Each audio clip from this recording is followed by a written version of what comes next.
नमस्कार दोस्तों और स्वागत है आपका इस विशेष न्यूज बुलेटिन में। आज हम आपके लिए लेकर आए हैं देश की दो बहुत ही महत्वपूर्ण और चर्चित खबरें जो सीधे तौर पर देश के लाखों करोड़ों ईपीएस 95 पेंशनरों से जुड़ी हुई हैं।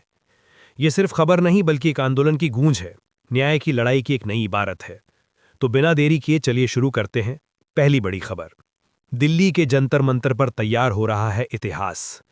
दोस्तों, देश की राजधानी दिल्ली एक बार फिर से देश के कोने कोने से आ रहे ईपीएस 95 पेंशनरों के संघर्ष का केंद्र बनने जा रही है।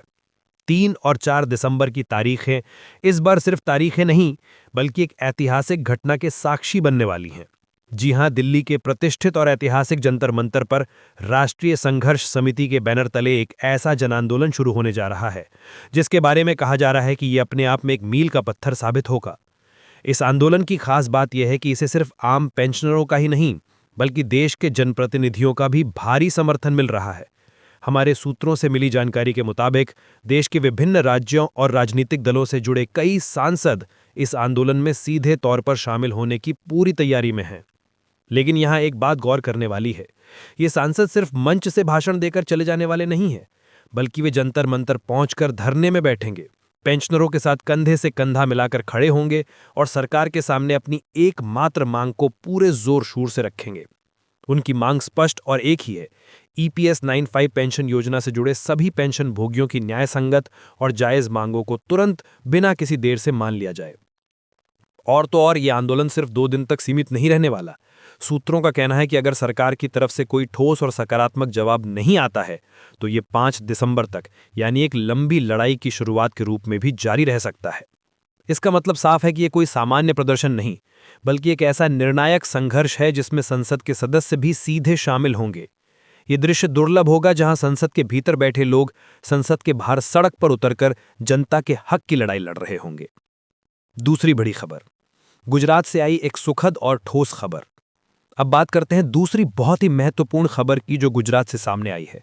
गुजरात के ईपीएस 95 पेंशनरों ने एक बहुत ही सकारात्मक और सुनियोजित पहल करते हुए एक बड़ी सफलता हासिल की है। श्री आरसी पटेल और श्री बीके चौहान के नेतृत्व में एक शक्तिशाली प्रतिनिधि मंडल ने पेंशनरों की सभी मांगों को लेकर एक विस्तृत मांग पत्र तैयार किया है। इस मांग पत्र की खास बात यह है कि इसे सीधे तौर पर देश के सर्वोच्च नेतृत्व यानी प्रधानमंत्री श्री नरेंद्र मोदी जी और केंद्रीय श्रम एवं रोजगार मंत्री डॉक्टर मनसुख मांडविया जी को सौंपा गया है। ये पूरी प्रक्रिया बेहद व्यवस्थित और रणनीतिक तरीके से अंजाम दी गई। गुजरात के विभिन्न जिलों और विभागों के पेंशनरों, उनके नेताओं और सदस्यों ने एकजुट होकर इस मांग पत्र को अंतिम रूप दिया। इसके बाद इसे प्रधानमंत्री कार्यालय और श्रम मंत्री के निजी सचिव के माध्यम से सीधे उनके हाथों में पहुंचाने का काम पूरा किया गया। इस कदम का सीधा और स्पष्ट मतलब यह है कि गुजरात के ईपीएस 95 पेंशनरों की आवाज, उनकी व्यथा अब सीधे देश के सर्वोच्च नेतृत्व तक पहुंच चुकी है। ये कोई छोटी उपलब्धि नहीं बल्कि इस लंबे संघर्ष की दिशा में एक बहुत बड़ी सफलता का संकेत देती है। ये दिखाता है कि एकजुटता और सही रणनीति के साथ उठाया गया कदम कैसे सीधे लक्ष्य तक पहुंच सकता है। गहराई में जाएं, क्या है ये ईपीएस 95 और क्यों है ये इतना महत्वपूर्ण।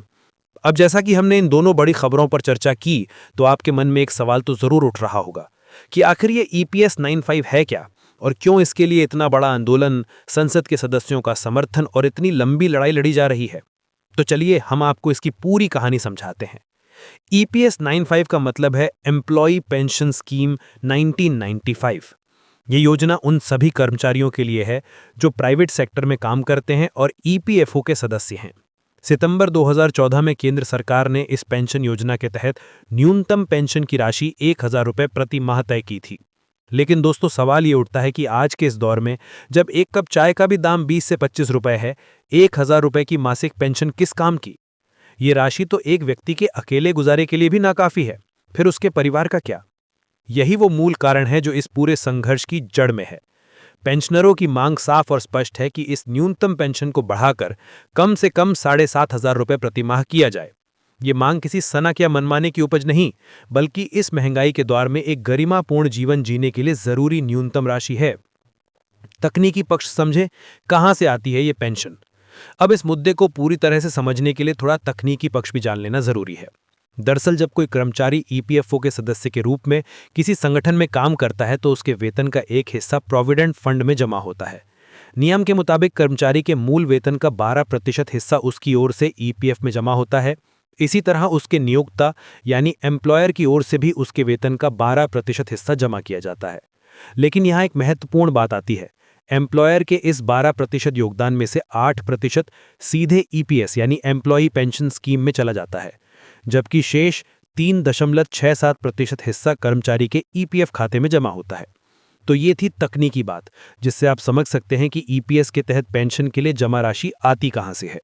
पेंशनरों का मानना है कि ईपीएस की राशि इतनी कम है कि उससे ज्यादातर सेवानिवृत्त कर्मचारी अपनी रोजमर्रा की जरूरतें भी पूरी नहीं कर पाते।